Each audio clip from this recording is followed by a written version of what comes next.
Take two. Take two, surely. Take two, surely.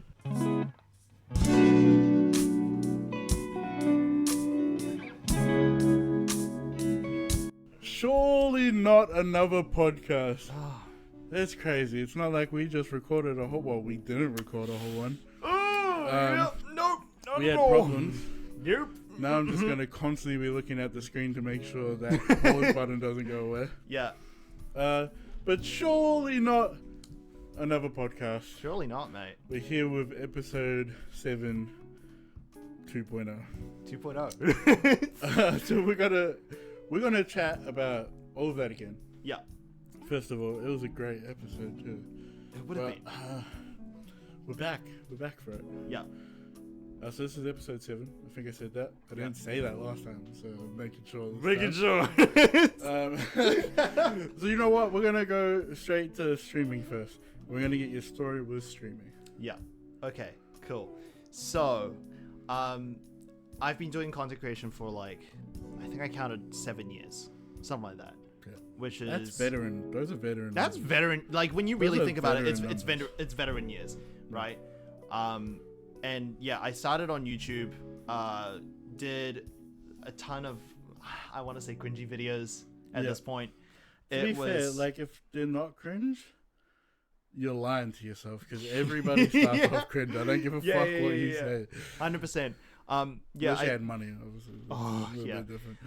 But yeah, I started off with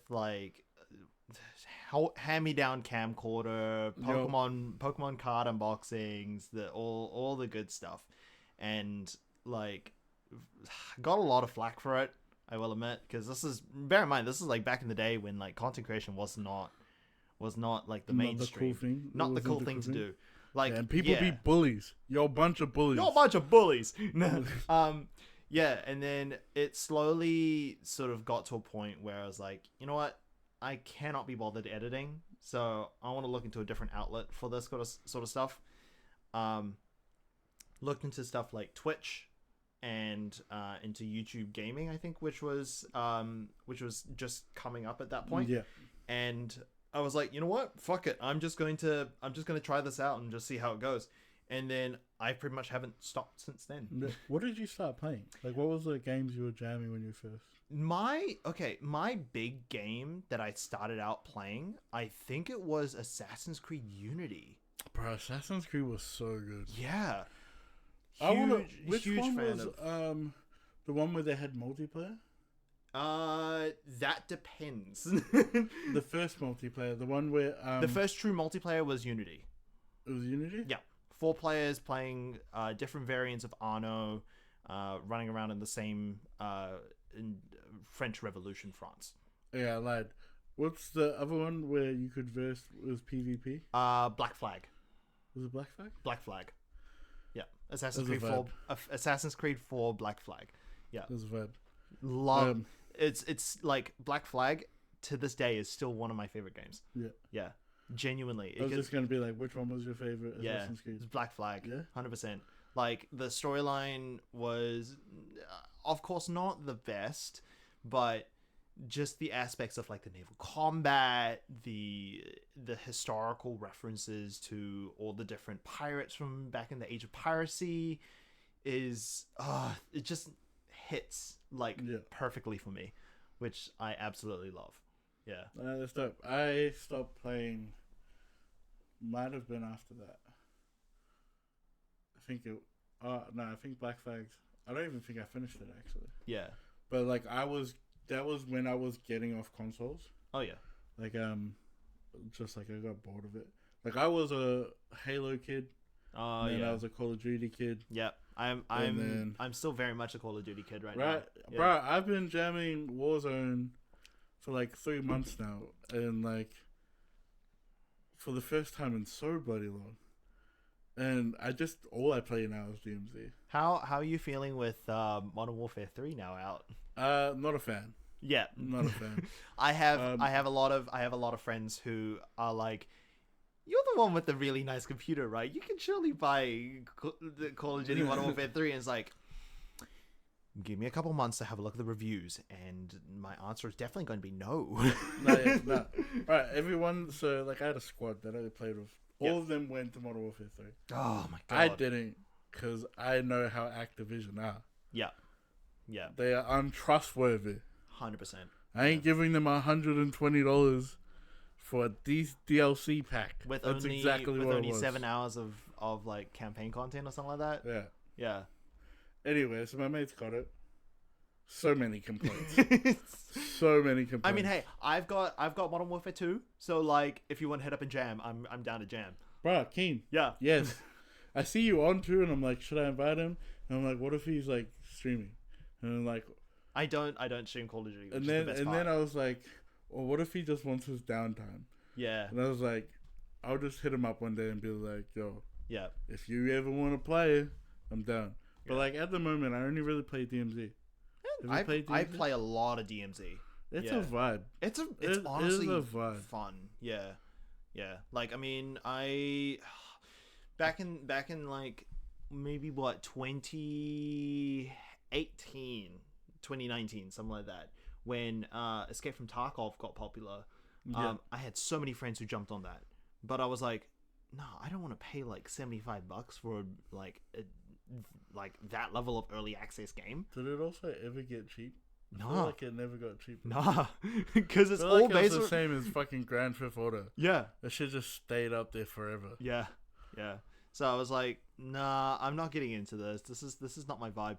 And then my friends introduced me to obviously the new Call of Duty, and it was like, oh yeah, they've got a thing called DMZ now. It's like, what's DMZ? It's like Tarkov. It's Yeah. like, okay, is it free? Yeah, it's free. Okay, Yeah. let's go.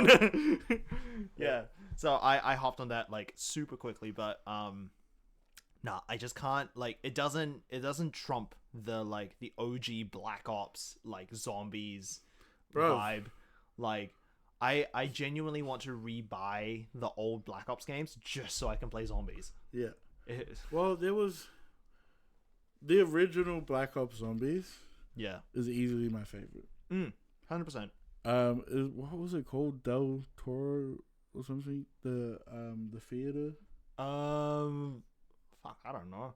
The only one I remember is like the Eisendrache. What's that? It's the one with the giant like medieval dragon Yeah. one. Yeah. Yeah.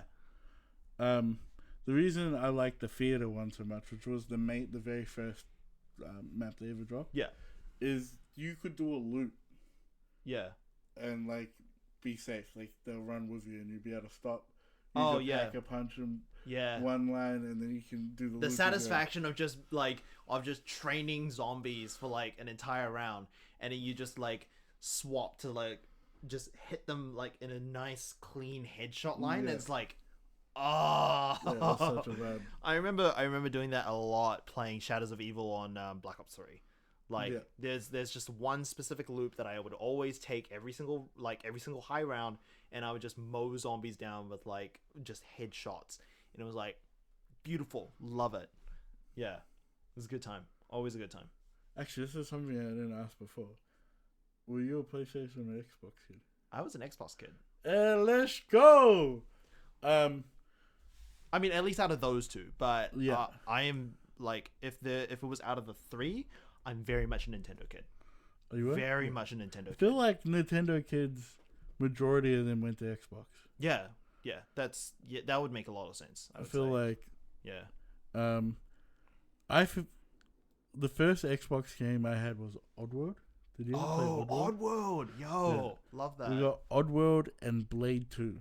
Whew. Bro, Blade 2 was a vibe. Yeah. Anyone that played it, like the club scene where you just go into the club and you just kill every zombie on a dance floor. Yeah. That was so fun. Yeah. Big fan. Yeah. Okay, I know we talked about games and you're a game developer. We're going to skip that for now because it's a big one. It's a big one. It's a big one. Big fan. We're going to get into some more of your talents. Yeah. Which is photography and videography. Yeah. Which I only just found out you did videography, and we will definitely be talking about getting some. I want to get some like really cool like artsy lookbooks. Ooh, yeah. like obviously we'll talk about it and figure it out, especially with these new tops. So I'm calling it the Academy Cadet Collection. Oh yeah, And that because it's that based fits off so of- well. Yeah, It's based off like that uni. like the collegiate varsity sort of font. Eh? Yeah. Yeah. And like I don't know. We have these. Ooh. They're different colors. Yeah. Not the other ones. Yeah. But this is the first samples. But That's we sick. got these coming out with hoodies as well that have it down the arm. Yeah, I do love me a nice like little carpet patch. I don't know if you've seen it, but I have this one varsity jacket that I bought from Checks Downtown. Shout out to them, by the way. They're on Pitt Street if you're in Auckland, or they're online at checksdowntown.com. They used to be on High Street. Yeah, they used to be on High Street, next to trainers in that basement area. Yes, I used to. Wouldn't say I know him because he probably doesn't remember me, but I got to meet him a few times because one of my mates was working there. Yeah, Jordan is one of my close friends in the sort of in the sort of creative art space. Yeah. I used to know Max, who's currently doing a lot of DJ gigs now, and Is that the redhead guy? yeah, I think so. Yeah. And then I also evidently I'm evidently like acquaintances with Cyrus as well, one of the old like salespeople who used to work for Checks, who then started up Platform, which then became a creative agency, and I'm like still pretty acquainted with him to this day as well now. So, but yeah, shout out to them. but yeah, like the jacket overall has like a bunch of those sort of like Chanel like carpet patches, like with a giant one in the back, and it's so comfortable to wear. Genuinely so comfortable. It's like one of my favorite sort of jackets that I have in my entire collection. Yeah. Oh, bro, that's sick. So yeah, we will be hopefully getting something sorted with that. Yeah. But photography, you got to do media get a media pass. Yeah. Right. Yeah. At Armageddon. Yeah. It was actually a pretty big achievement. And sort of a big milestone for me as well, which is great because it's the first time that I managed to get onto that list with my own company. Yeah. Whereas like the last time I managed to get one was under a sort of like duo partnership company thing that I did way back in the day, maybe like 2015 even. That's a huge step. Like that's one of those, I've talked about it a few times. That's one of those steps that really solidifies. Solidifies? Is that right? Yeah. Solidifies. I'm just gonna say it is, so we're not having a huge break right here. But solidifies the idea, right, and like what you're doing. Yeah. Like there's moments where like it really hits you. Like yes, this is it. I'm on the right path. It's working. Yeah. I feel like that would have been one of those moments. Yeah. It genuinely was, especially for someone like me who doesn't like, who's known to like not really take any money from this at all. Yeah. Like, sure, I consider this a side hustle, but the thing is that like I don't expect people to pay for it because it's just something that I genuinely enjoy as a sort of creative outlet for myself, and like just seeing the enjoyment on people's faces when they get like photos from me and stuff, it's great. It's amazing even. And yeah, to have that ability to now like ask for essentially free entry into these sorts of events is like honestly a big step up for me. Yeah. I don't want to walk past that you being able to give cosplayers an option to be able to actually get good photos. You don't really charge. I mean, one day he will. I'll make sure he does. Well, the thing is, I run on a donation system. So if they want to like pay for the photos, they can pay for however they want. Even if it's just $1, it goes a long way. Yeah, genuinely. Yeah, and there's also that like respect in it too. Yeah, exactly. Yeah, I'm all for that. But it's cool because you're giving like, it shows first of all that you do care about the cosplay community, that you're willing to go out of your way. Yeah.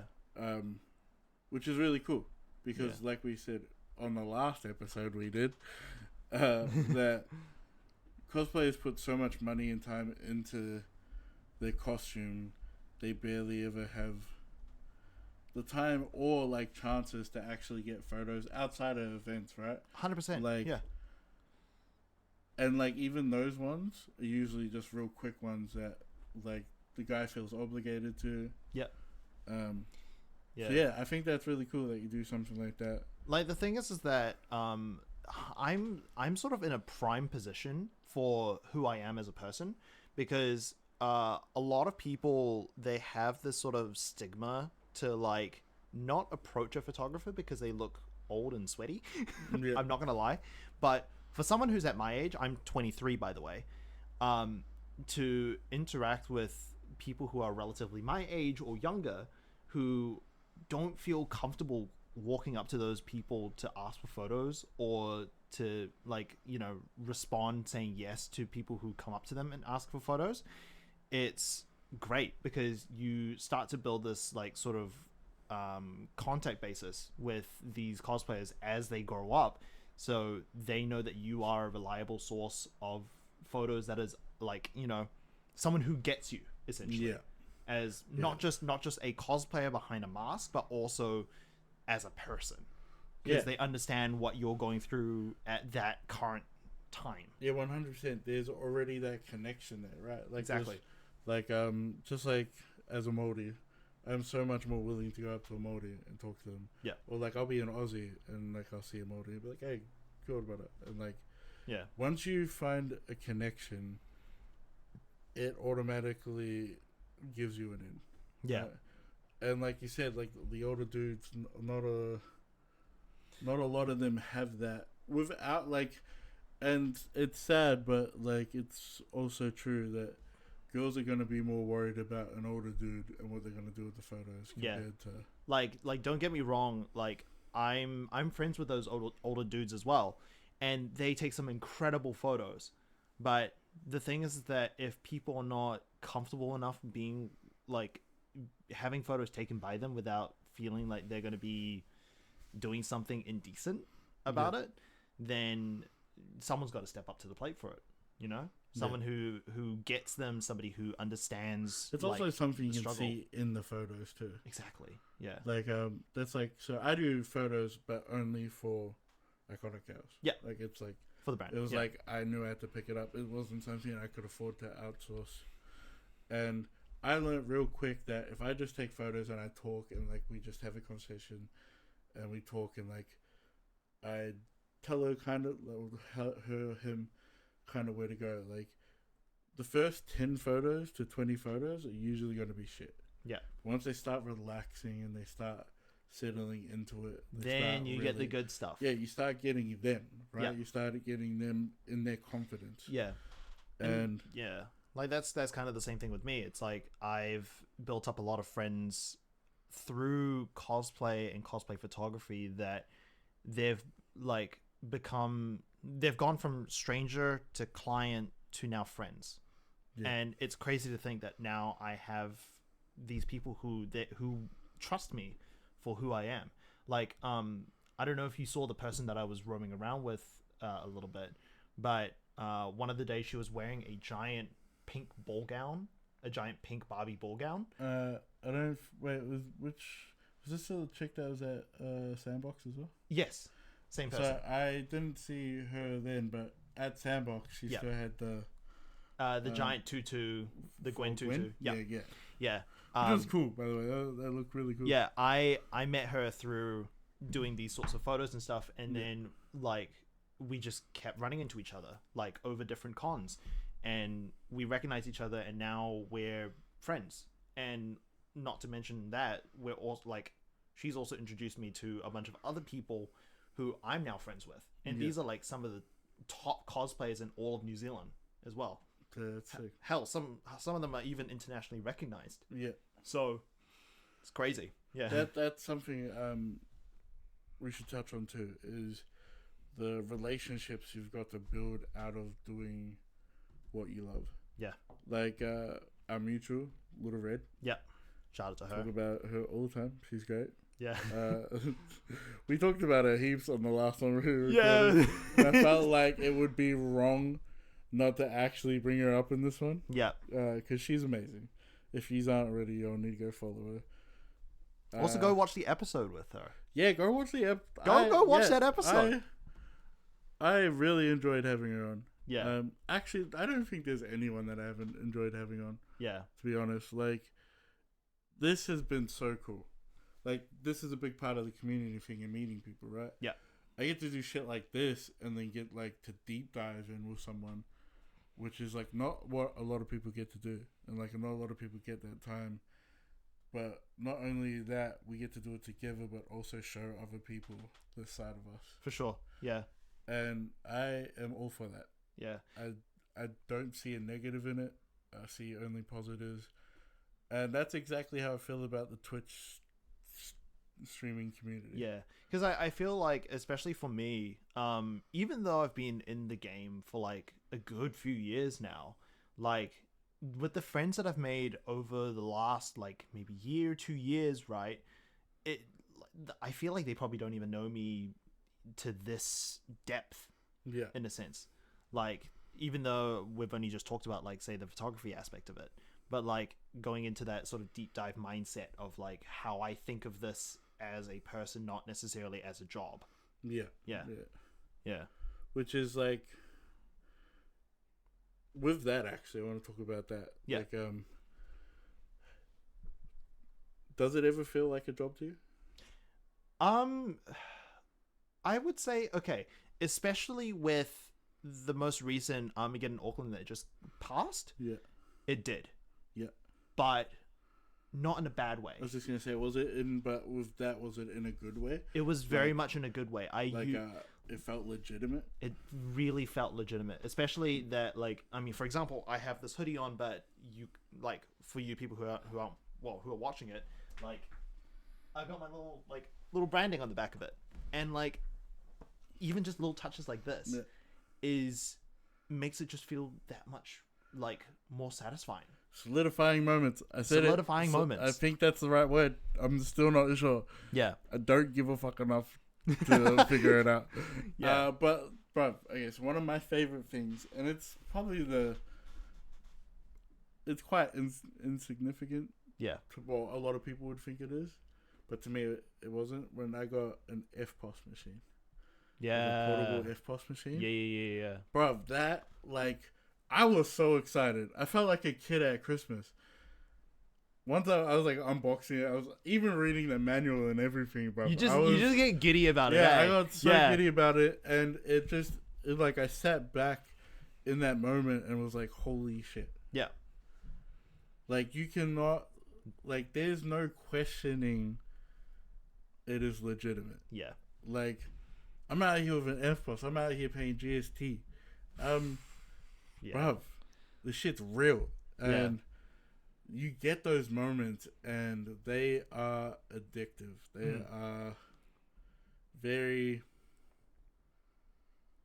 It's a high. It is 100% a high. Very much so. Yeah. And I've been very lucky in Iconic House. I have had quite a lot of them. Yeah.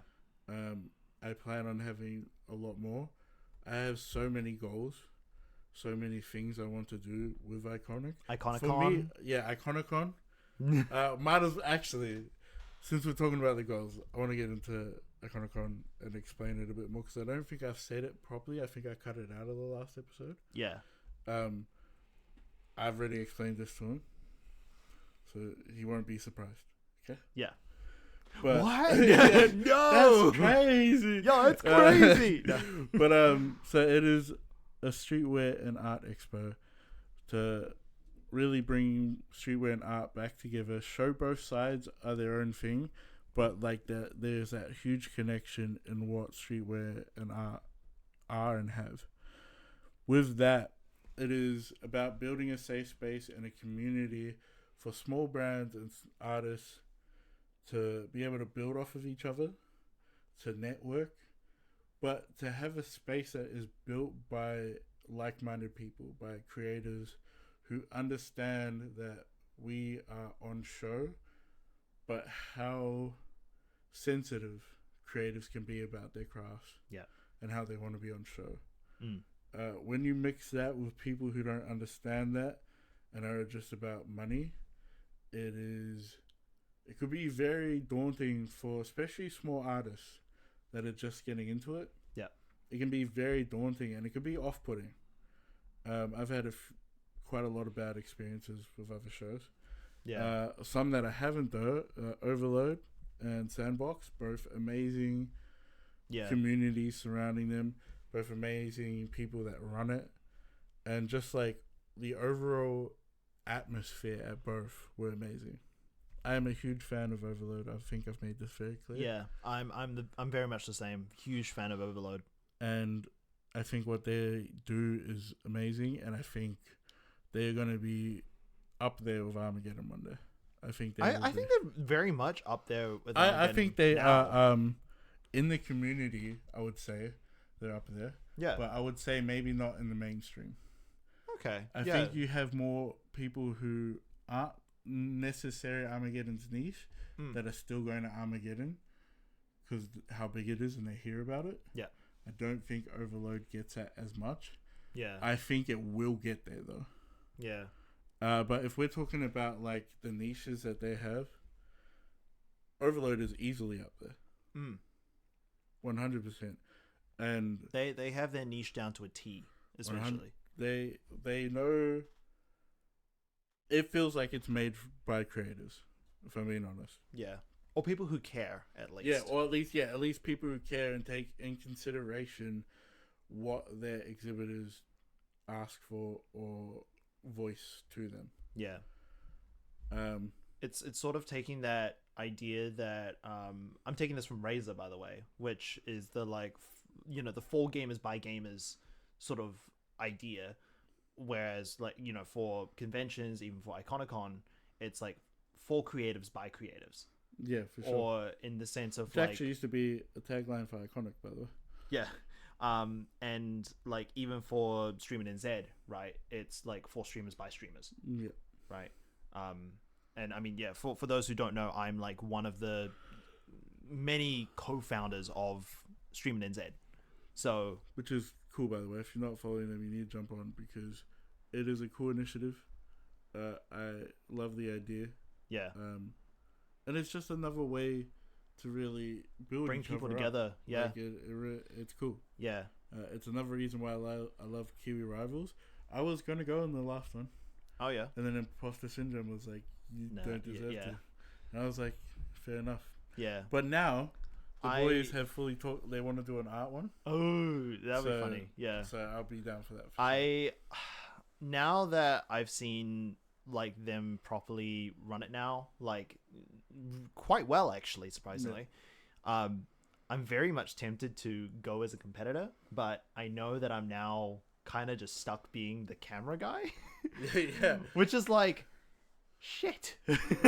Oh well. Hey Grizzly, take over next time so the broken never jam. Got it. Just bring me in. You'll be recording me winning. Yeah. Let's go. Yeah. But it's definitely something I want to jump into, especially with meeting more, right? Like like I got to meet Grizzly at this Armageddon, and we like that. Yeah. Besties. So much love for him. Yeah. And getting to catch up with Pope again. It was and Pies, but I'm probably missing people, and I'm sorry. Armageddon for me, network wise, was amazing. Yeah. You can't go wrong with creatives, with cosplayers, with streamers. Like, it's a very good networking event. And I think our communities are quite people that have probably felt like outsiders before. Yeah. So there's that initial trauma, I guess, that makes us so much more willing and approachable and just being straight nice to each other. For sure, yeah. And like there's that, like I always say, there's a wavelength, and you can tell who's on it, and that's usually the people that you connect with straight away. Yep. And like you want to keep talking to, you want to keep figuring out ways that you could better each other, or collab, or even if it's not in that kind of way, just as a person wanting to be around. Yeah. And easily streaming community, I don't think I've met a couple that were like iffy, but it could have just been the day, right? It could have just been the day. Like yeah. I have bad days. Majority, I'd say at least 98% of streamers I met have been so kind, so willing to just chat and talk and be friends. Yeah. And definitely on the same wavelength. TikTokers, not so much. I would say like I have met a shit ton that have been amazing. I've met a shit ton that have been amazing, but I've also met some really shit people who just, I'm not going to say who, but who just feel like just because they have a big following, they have the right to just be disrespectful. And I mean, like, just rude off the bat for no reason. For sure, yeah. And I will give majority of people the time of day until you go out of your way to disrespect me for no reason. Ooh, like, yeah. there's having bad days, but then there's also going out of your way just to be disrespectful. Yeah. And I felt the same sort of sentiment towards a lot of different like people in the cosplay community, in the art community, even in the photography community, and in the streaming community as well. A lot of the community, the communities that have gatekeeping problems. Oh, for sure. Those are the ones that have some of the worst people I've interacted with. Genuinely, yeah. Big one I would say is the tattoo industry. Ooh. Love tattoos. Always wanted to get into tattoos. I was a scratcher for a while. I did tattoos for my mates. Yeah. Have so many tattoo friends, tattoo artists. But there's also like this, and most tattoo artists will agree, this huge gatekeeping community inside of the tattooing community. Yeah. But like there's also a lot of it that stems from racism as well. Yeah. And which is crazy when you know the history of tattoos and where tattoos came from. Yeah. It's like your whole profession is off brown people. But yeah. But yeah, in saying that, also some of the most amazing people I've met in the world of tattoo artists. Yeah. And I love the craft and I love the people and I love majority of the community. All communities have bad people. Yeah. Right? All communities. Even the Twitch community. Even the Twitch community. I just haven't met any of them yet. Everyone I've met so far has been great. Yeah. But yeah, like coming back to Armageddon as well, it's like like the fact that now I'm on so many people's radars from both local and international aspects now, like it's so good that I now have that availability to just go in, no charge whatsoever necessary, and then just do my thing essentially. Like I after doing like my sort of my own breakdown and stuff, like after the event happened, I realized I went a little bit too full out for my own self-worth. I don't know if I've told you this yet, but I took about 6,400. No, yeah, you told me like 6,000 photos by myself, which is bring this up before. Yeah, which is how crazy. How the fuck did you get through that? I'm still going through it. Have you finished? I'm still going. Okay. Yeah. But like I realize now it's like I think maybe next time I should get like a personal assistant. Yeah. Or like somebody who is genuinely willing to spend my money. Yeah. Because like throughout the entire weekend, I did not get a single second to shop. Yeah. Because I was constantly just grinding, trying to get as many photos as I can of so many different people, trying to make all these different connections, and I didn't get any time for myself. So it would be great. I really think a way you should do it is have set days that you work and don't work one. That's hard though. It is so hard. I fully understand. Yeah. Because I try to do the same for me, and I get someone to come in. But then I notice I'm constantly like, I should go back and check on the shop. Yeah. Or like the same shit. Yeah. Or I'll go talk and say hi to someone and then be like, yeah, that's enough. I need to go back. Yeah. Like I'm constantly in my head like, I need to be there. Even though I brought someone in to look after it for the day so I could look around. Yeah. Like, especially over Armageddon weekend, like, it's such a weird situation where it's like you have a lot of cosplayers who now actually build up an entire schedule months ahead of the convention of what they're going to wear to that convention on what days. Yeah, bro. People So proper prepare for these. yeah, so I had one friend who she went as like a character from Dishonored one day, then she went as what was it? It was Dishonored one day, then Trigun Stampede another day, and then Wix Club.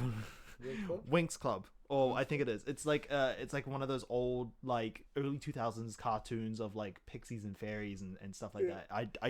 I'm not familiar with the series, but she pulled off a really good costume. I want to see now. Yeah. But yeah, like it's come to a point where like you've got these cosplayers who like a week or two ahead of the actual event, they're one reaching out to photographers to get photos done for the event, and then two putting out these schedules of like what I'm going to be wearing Friday, Saturday, Sunday, Monday, and it's like, well, I'm not going to get any time to like not work because I'm probably going to want to find them and get photos of them every single freaking day. I don't want to miss that one cosplay. Yeah, exactly. That makes a lot of sense actually. Yeah. But I definitely think taking breaks is smart. Yeah. Or have somebody who will take those breaks for you. It's not how breaks work. How many do you reckon you've got through so far? Probably a quarter. A good quarter. How long ago was Armageddon? Armageddon was a month ago. It was at this point, really at this rate, a month ago. It really was a month ago. That's crazy. That went so quick. It did. It really did. It really did. And yeah, I wish I could extend that time period by like being able to go to the smaller ones throughout the country, but I just can't. I just don't have the travel ability. Yeah, which is fair enough. I mean, you live in the CBD, right? Yeah. There's no real reason you don't have a car. No, I don't have a car. I don't have a license. Like, there's no reason for you to, right? Yeah. Everything is there. You got transport. You got exactly. Uber, especially now, like, not the worry of warrant, not the worry of insurance, not the worry of gas. Like, in a time where like every spare change means so much, it's smart. Yeah. I live in the wops, so I don't have that choice. Yeah. But it is what it is. Yeah. I also love driving, I'm not gonna lie. Big fan. I realized that we probably did. Are you ADHD? I just realized that's honestly a really good question. Like, cause I think of myself to actually have ODD or like not ODD, OCD. Like just like the way that I do things is very systematic in a way. Yeah. But I think there is a small little tinge of ADHD somewhere, but can't really put it past me considering the way that I talk and considering the way that I act and all that. It's kind of like, yeah, he's probably got ADHD, and like I don't fault people for saying that because I say it myself. Yeah. So the reason I ask is because my girlfriend and her friends think I am ADHD. Yeah. And that ADHD people tend to gravitate towards each other. Yeah. So like I'm trying to like think of other connections that we could possibly have in this little group we have of friends. Yeah. Because they're all diagnosed. Yeah. And they all believe I am definitely. Yeah. I say you never catch me now. I'm joking. Just kidding. Yeah. But what I was getting at is I was gonna be like, we're very ADHD where we jump from one topic to another and forget what the end of the other topic we were talking about. Yeah. So Iconicon, we were talking about how building spaces. Yep. And that's what I want Iconicon to be. But I've already found a venue. I've told you, I'm deciding I'm not gonna say it. It's in Auckland. It is easy access. Very easy access. Very easy access. and it's gonna be great for food afterwards. Yeah. We'll make that clear, bro. I'm deaf. Boy, knowing where this place, knowing like the general location of where this is. There's so many good places. It's gonna be good. Yeah. So I'm very excited. So plans, I will say plans we have for it is we already have over 25 people wanting stalls. 25. Jeez. Which is crazy. Yeah. I'm so excited. I will be charging for it. I wasn't going to. I was going to take like all the brunt and just be like invite certain people that I want to be there. Yeah. But then like it's not as a business wise, and I need to stop thinking it as a passion project and that it's still part of the business. And like there's so many detrimental things of doing it for free for the first time. Yeah. That becomes people's expectations. So once I do try to charge people, most people will be turned off. Mm. I could lose heaps of money. Or, well, I would be losing money. Oh, like, yeah, because for there's sure. you're not making any of that back. Like, I'd have to sell stuff to make that back. And then, like, roughly it's going to cost me like 5 to 8 grand. Yeah. But if I'm taking on part of the cost, so like the marketing cost. Yeah. Majority of that I will be taking on. But yeah, we will be charging exhibitors. It's kind of expensive, especially because there's no. The only thing backing it is people know what I am about, what I want to build, and what I've done so far. Yeah. So like they can get an idea that I'm not like just like this is just let's waste people's money kind of thing. And these are people who know all this stuff about me. So there is still like there is a trust there. Yeah. But I'm expecting a lot, right? Because they don't really know. Yeah. I don't really know. All I know is I will give it everything I have to make sure I can build it to what I believe it can be. Yeah.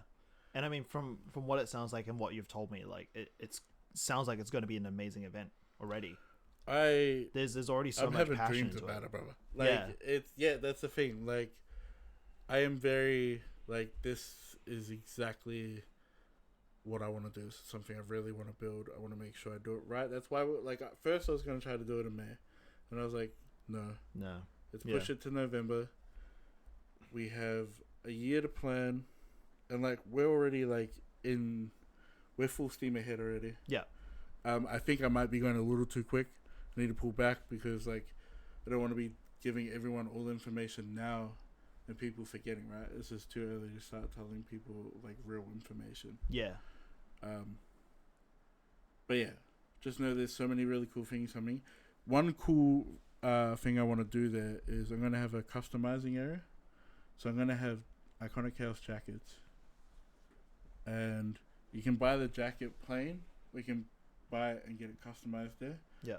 So I'll have like stencils and all that. And then I'll have patches that you can like buy certain ones. And then we can buy that'd packs. be sick. Yeah. And we'll heat press it on there.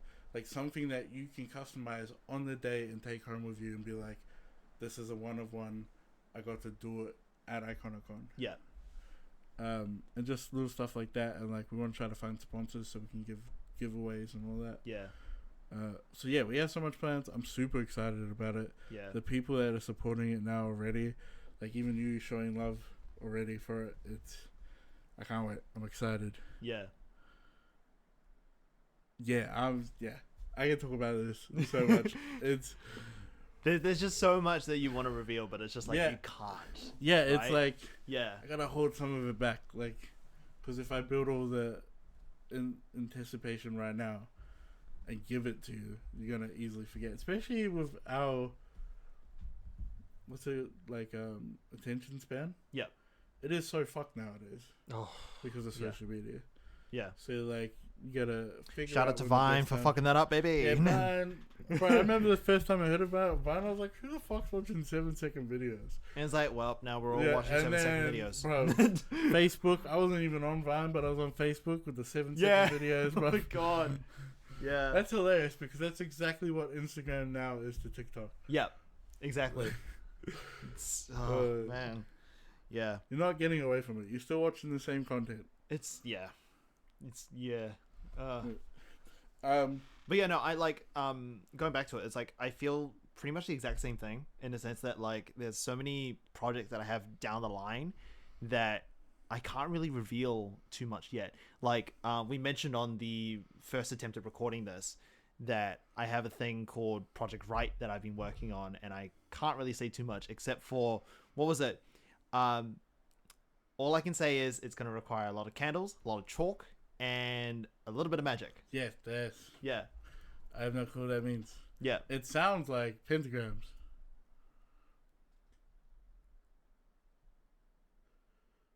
I don't know if that was It's right. a phasmophobia. I feel like It's phasmophobia. That's all it is. Nah. pick up the tarot cards. Do you like Faz? I actually do enjoy Faz. I do enjoy Faz. Too. Yeah. I do get bored of Faz quick. Yeah. Like I think after like 10 games, I'm kind of like Yeah. Like it's not an all night streaming game for me. Yeah. I feel like once I get back into the swing of things of streaming, I probably will be playing Faz a lot more, even if it's just solos. Yeah. Just because like I have so many funny things that I want to do in Faz. Fair. Yeah. Wait, we've played Faz together, right? I'm pretty sure. Or maybe it was Demonologist. Was it with VV? No, VV we and tried to Red, play right? Demonologist, right? Yeah, And that's what it was. It was like we tried to play Demonologist, but then it was not working for us. So then we swapped over to Faz. Yeah. Bro, I forgot I brought Demonologist. I played it one time, I think.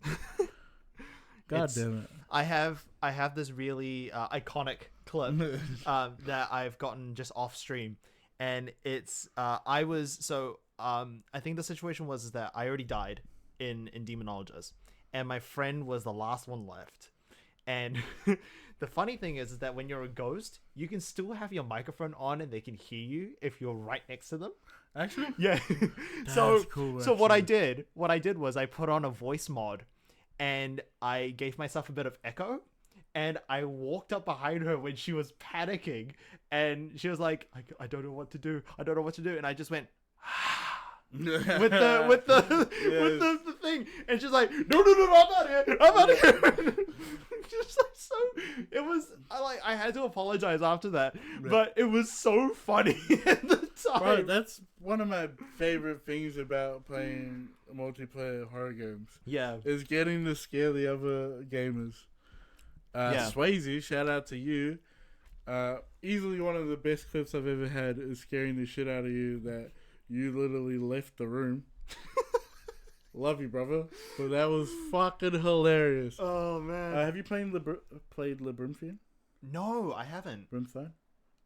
If you ever want to play it, I want to redo it. So Okay. it is so good with 4 people. So there's a part, right? So there's a lot of mazes. Yeah. And there's like what do you call them? Like the bush mazes. Like a labyrinth. Yeah, but what are the trees called usually? Hedges. Hedge mage. So like you can kind of hide in them. Yeah. And like he doesn't play horror games, so this is like right at the beginning, and I just run around the corner, turn off my light, and hide in it. And like he's chatting away to chat, and he walks by, and I just go rah, and he shits himself. Yeah. And it was the best. Yeah. Best thing ever. That already sounds so funny. I'm not gonna lie. Labyrinthine is easily, I think, it's a small game, but it's easily the funnest I've had with a group. Yeah. I think it's definitely one of the top. Yeah.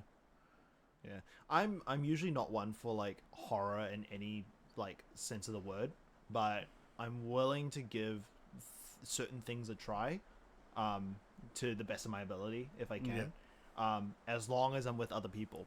Like that's part of the reason why I've stayed away from things like Five Nights at Freddy's, Poppy Playtime, I don't know, like Poppy Playtime was bad. Yeah, or like any sort of like solo game, like Yeah. solo horror game, because I just can't take it by myself.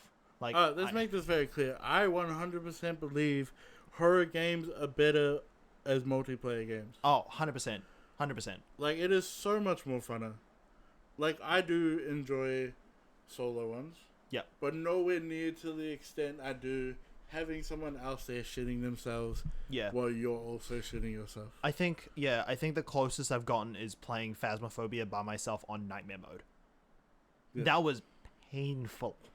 Genuinely painful. Because, like, I don't know if you've played Phas on that specific mode, but you only get 2 bits of evidence, and then you have to figure out what the ghost is based off its behaviors. And like each ghost have very very specific behaviors. So you're sitting there for at least like an hour, especially in my like time doing it. Like I was sitting there for an hour being like, is it running too fast? Is it running too slow? Yeah. Like what's the temperature sitting at? Yeah. Like Analyzing it fully. Yeah, and it's so hard to just sit there and be like, I don't think it's this, I don't think it's that, I don't think it's the other thing, but it's probably going to be one of those 3 because the game hates me. Yeah, bro, the amount of times that, like, I was like, it's 100% not going to be what I thought was so many times. All the ones that, like, were spot on, but then was somehow something else. Yeah. I hated those ones. Those ones frustrated the shit out of me. But while we're on the topic of games, I know it's horror games, but we're going to jump into your game. Yeah. Which we've had a whole conversation about this already. But I really want you to talk about it again. Cause I'm fascinated by it. So, essentially, long story short, I study at media design school. I'm currently doing what's the full title of it? It's a Bachelor of Creative Technologies majoring in game art and development. Short terms, I make games. I make game. I make art for game. And yeah, so one of the assignments is essentially spend a year to build a game with a group of people. So I actually joined onto a team because they were sort of missing an artist, so they needed an extra artist to help out. And like we've basically built a game called Dawn of the Unknown. It's a colony RTS hybrid game that is essentially just survive as long as you can or build the specific in-game building, essentially. And it's genuinely quite fun. I'm not gonna lie, but there's a lot of bugs. There's a lot of bugs in it, which, oh well, can't really. How many of you are doing it? So at the moment it's a team of 4. This motherfucker. Yeah. Only a team of 4, and he's like, there's some bugs in it. Yeah. Of course there's gonna be bugs. There's only 4 of you. You made a game. Okay? Yeah. One of the harder games to make. Yeah. So I've been told. Yeah. By you. Apparently, there's a really interesting track record at media design school that like building an RTS game is one of the hardest genres to build, especially for a team of this magnitude in a sense. But yeah, it's me as well as another artist and then 2 software engineers, and yeah, we pretty much just went through an entire like pipeline to create the game that we are releasing Friday. Yeah, that's cool. Yeah. So this is for your uni. Yeah. You will be showcasing it on Friday. Yeah. Can anyone just come and? I'm pretty sure it is open to the public. I'm not sure, but you have to RSVP if through it is in the description, it means you can go, and if there's a link, we will add the link in there so you can actually. It is, it's going to be held at our campus, which is down by Wynyard Quarter. It's the funny fact, it's actually the same building as Google. Oh shit! Yeah, Google have the essentially penthouse floor. Do they have slides? I don't know. It's just one floor. I kind of want to just go up there and say just. Apparently, some of my friends have actually gone up there just randomly, and like they were shown around the office. That's cool. Funny. Yeah. But apparently they've got a really nice office, so I don't put it past them. It's Google. I feel like Google we're like the first like startup to be like, yo, let's throw this fun shit in a yeah. But yeah, like we're gonna be hopefully releasing it Friday to the public, bug free, hopefully.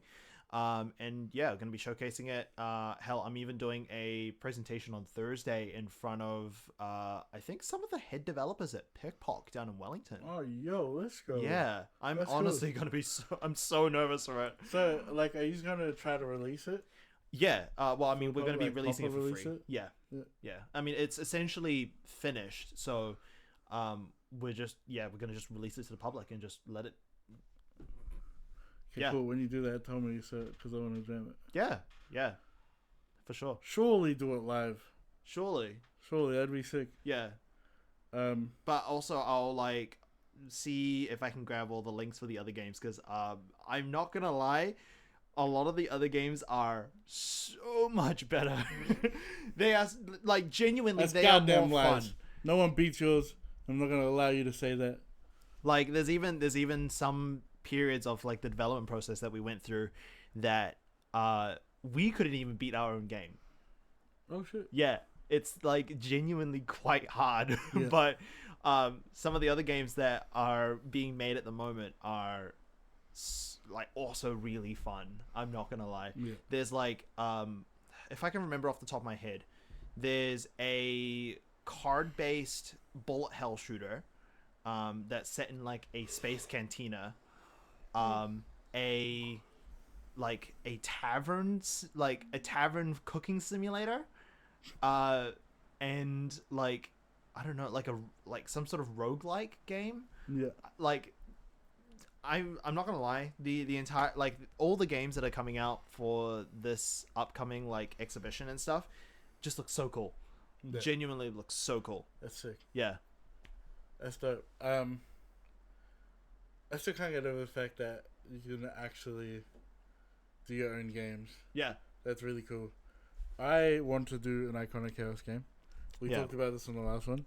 He said it's possible for me to do it by myself. Yeah, as much as people hate to think it, in the sense that like it's a hard thing to do, it's genuinely super easy. You've pretty much like if you're already familiar with things like, you know, Photoshop or like any other sort of like drawing platform, you've already got one step ahead.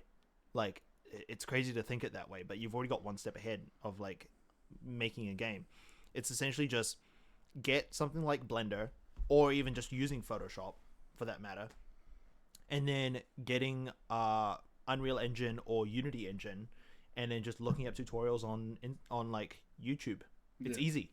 Like I don't know how else to really make it, but like there's so much content and resources out there to help people with building games just from scratch.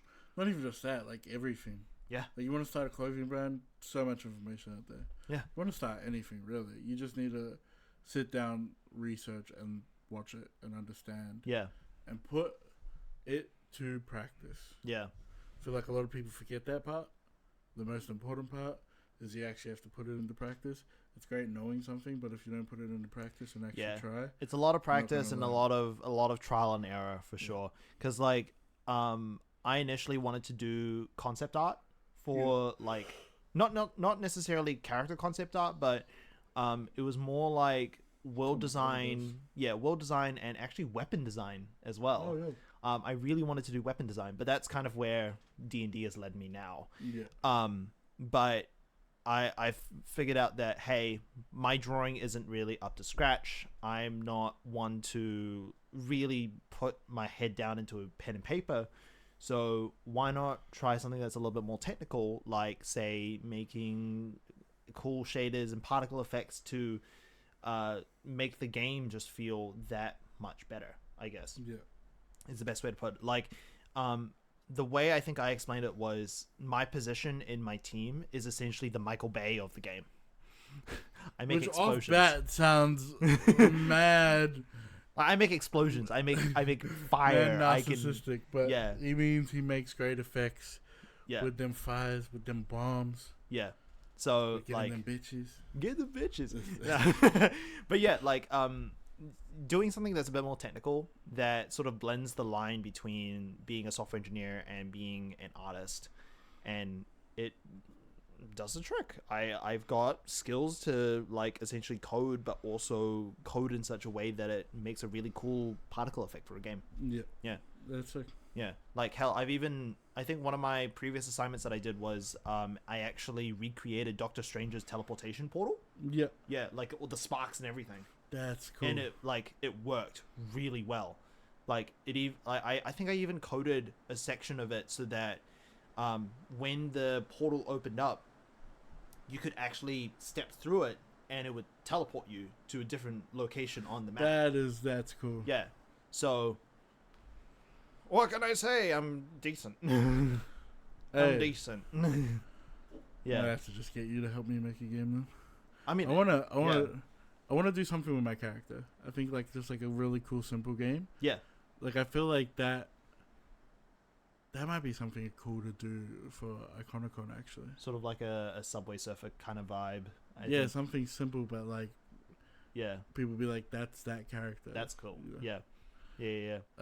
Like I think one of the sort of more creative things that I tend to do a lot, which I didn't actually mention in the last attempt at recording this, was I have this tendency to prefer 3D modeling over like doing like 2D art.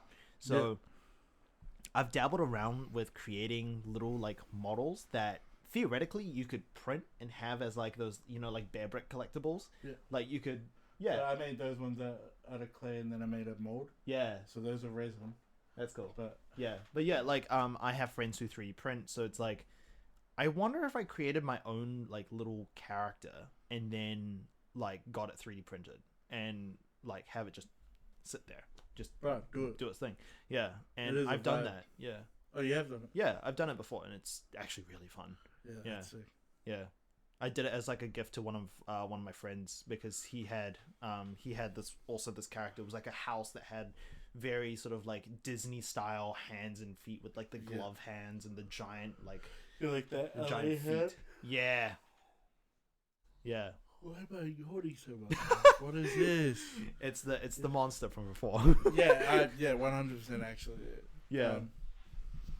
But yeah, like I've done it before. It's definitely a fun time. It took me a while. I think it like to get it perfect because of my artist block and everything. I think I took like maybe a year on it and managed to get it done, and it actually looked really good. That's so sick. Yeah. Yeah. Send me a photo if you can. I'll see if I can find it. I don't know if I have it anymore, but we'll Fair see. enough. Yeah. I do that a lot. I lose like photos of projects I've done and all that so much. Yeah. I feel like we covered everything again. Yeah. Do you feel like we missed anything? We definitely missed stuff. You I mean, because you didn't get to see the last one. yeah. I mean, well, let me see. So there was the photography stuff. There was the streaming stuff, I guess. Yeah, and then there's just like everything else in between. I mean, yeah, pretty much covered everything, I guess. At least the main important things are part of yeah, your life, your passion. yeah. I will admit though, like I have a lot of things in the works, and like I think one of the ideas that I've sort of been thinking up at the moment is potentially running another D&D campaign on stream. Bruv, so I've been saying this a long time on stream. I think getting a group together and streaming D&D with the right people. With the right people. Yeah. Ones that can be entertaining. I was actually talking to Pope about it. Yeah, because I know that Pope was actually really like interested in doing something like that. So me, Pope, and Grizzly were talking about it. If we had a group. I would love to run something with you guys. Bruv. Genuinely, I would love to run something with you guys. Clip that. Yeah. We need this. Yeah, we definitely need this. I'm so down for this. Yeah. I think just our vibes and our creativity all together. I can already just imagine like the chaos between. Bro, that's what I mean. Between everybody, it would be funny. That's what I'm talking about. Like I think there's so many wild card options. Okay, hear me out, right? Like I think my preferred table, at least to my knowledge of people, and I'm making this quite big because like I don't know if they would be down for it or whether or something. Yeah, But options. it'd be 100% you, Grizz and Pope, Twist a Little Red, Plain Sunday, and the Dodo King. Bruv, I don't know Dodo King. He's been one of my close friends in the D&D realm, but he's only just recently started streaming. So he streams? Yeah, and Cool. he's also running his own campaign now on his Twitch channel as well. Oh, cool. Well, Yeah. I'll get after this. I'll get that off you so I can actually check him out. For sure. Imagine if we could have a group that big too. The thing is that so difficult. it's so difficult. I've run a table of 10 before. Holy shit. Yeah. And But first of all, your memory game must be on point.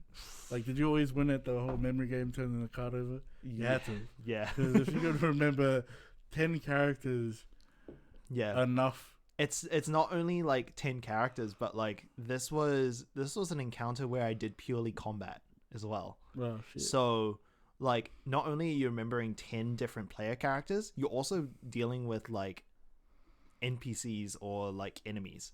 I think I had like a matter of 15 enemies on the board on top of the player characters. Yeah. So like I was dealing with like 25 different entities that were on the board, including their spells, including their actions, including all of their class abilities as well. So like memory game was on point. Yeah. That respect. Memory game and organization was on point for that one shot. I do want to jump back to the group that you talked. Yeah. I wanna like just give an idea of what I think each person would be. Yeah. Little Red, we're gonna start with her because she is gonna be like the normally calm one. Yeah. But will be super chaotic and dangerous in like the heat of things. Oh, like yes, exactly. Right, like she is gonna normally be chill. She's probably gonna want the peaceful ways. Yeah. But once we're in it, she's gonna be the one everyone's like, whoa, calm down. Yeah. Pope is gonna be a drunk or ooh. but like in like what are they called?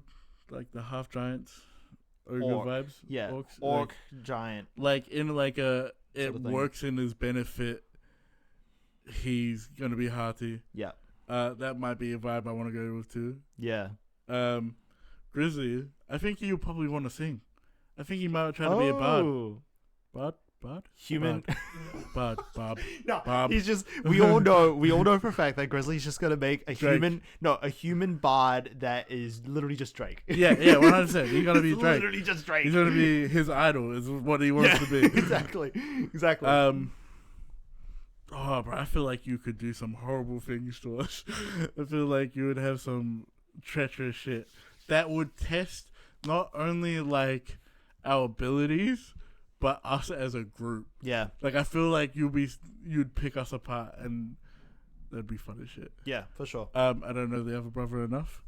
He's probably gonna be like the one assassin that's really fucking good. Yeah, I mean, I will admit, because I've played with Dodo quite a bit, and he's phenomenal at what he does. Yeah. Like he is so experienced with like every aspect of both.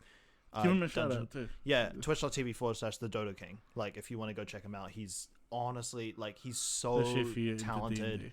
Yeah, and he's only just started streaming as well, so it's like, you know, I'm just trying to be the good guy here. Yeah. But like, yeah, like seeing him play, seeing him run, it's like, I have so much admiration for him in the sense that there is so much to learn from him and how he runs things on his end of you know, just playing D&D and stuff.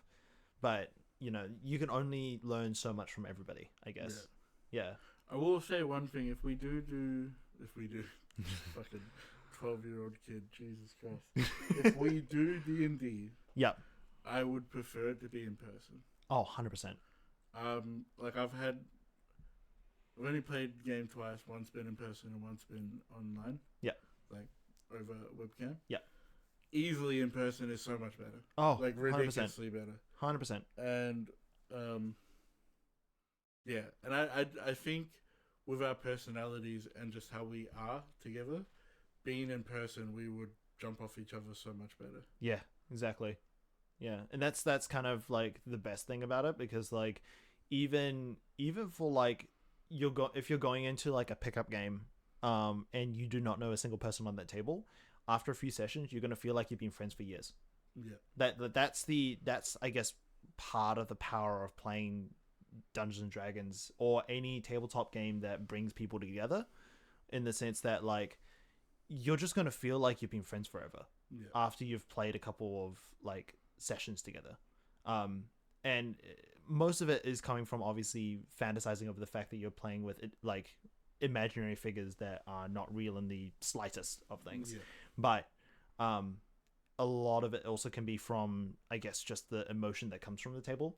Like again, mentioned this earlier, but there have been moments that I have seen from like watching different podcasts or live plays, or hell, even running them myself, where I've made the table like break down in tears. Yeah. And it's crazy to think and see I'll say it right that now. happen. That's one of my like goals. Yeah, just to get emotion out of your players, players, just right? like if I can get like, I don't care what I have to do, I'll do something. Yeah, just to get that reaction out of them. But like, it's also like that feeling of we all took it seriously. Yeah, like, exactly. We all were actually immersed. Yeah, like I didn't mention this though, but there's a little story that I had from one of the campaigns that I played in, where essentially my character was a politician, right? Yeah. Well, at least like in the grand sense of how he was themed, he's a politician, a noble who was trained to become the next like leader of the village and all that sort of stuff. It came to a point where essentially he felt fed up about being second guessed, being somebody who didn't feel like they fit in with the rest of their party. And I like, at the moment, I can't really remember too much of it, but I remember that I brought so much emotion to the table, that essentially when I walked away from the scene and from the table, I could hear people like sniffle a little bit. Yeah. It was crazy. And like the DM literally came out to the corridor, and I was like trying to process everything, and like they checked up on me and was like, "Hey, you're good. I know that was a little bit much." Yeah, a little bit intense. And it was like, yeah, I just needed a bit of time to process. Yeah. But yeah, it was crazy. And then like after the fact, like I had so many people come up and hug me because they thought that was coming from a very much a deep dark place within my own soul, that they felt that. And it's crazy to think that actually even just remotely happened. Yeah. But that's kind of, I guess, the beauty of Dungeons and Dragons, because you have these emotional connections, and then it sprouts into like, you know, lifelong friendships. Yeah. Which is crazy. Yeah. Yeah, it's sick. And it's definitely something I want to get into. Yeah. And we'll set it here. I'm so down for it. I think we should try to aim for sometime in January. Yeah. I think the reason I say January is because we're all definitely busy for the year. Oh, yeah. But also, like, I don't want to say too far away where we forget about it. Yeah. Because it's an idea that I already know that, like, within the next 3 months, whilst I'm on my, like, my supposed break, I'm definitely going to be planning it. I'm definitely going to be planning it and making sure that I have content that I feel is up to scratch and ready for, like, for people. But... And we both can reach out to people too. Yeah, for sure. That we serious about this. Yeah. But yeah, that'd be so sick. It would be an absolute amazing thing if it were to happen. Such a cool collaboration too. Yeah. Like all people that I already want to collab with on multiple things. So yeah. For sure. But yeah, with that, we are at the end of episode 7. Episode Surely 7. not. Sorry, episode 7 2.0. Thank you so much for coming, brother. I really do appreciate it. Thank you so much for having me, man. This has been a good episode. Like, yeah. Even like though we did one before this, that felt like a really good conversation. Yeah. Yeah, it felt really good. Yeah. And yeah, that was awesome. Can you please tell them where to find you? Cool. Yeah. So you can find me on Twitch at twitch.tv/TheAnonDcrest. You can also find me on Twitter and on Instagram by those handles. Or if you want to look into my photography and videography stuff, at Dylan Chan Productions on Instagram. I am Auckland based, so if you want to do some funny shit, hit the bro up. Hit the bro up, baby. Do shit together. We're doing shit together. For the ones who don't listen or no tardiness, in the description below, I will have all of his links. Yeah. And again, thank you so much for coming on, brother. No, thank you for having me, man. And peace out, fam. Thank you for listening. Thank you for watching. Have a good one. Look after yourself. Next time. That one was definitely recording. Let's go!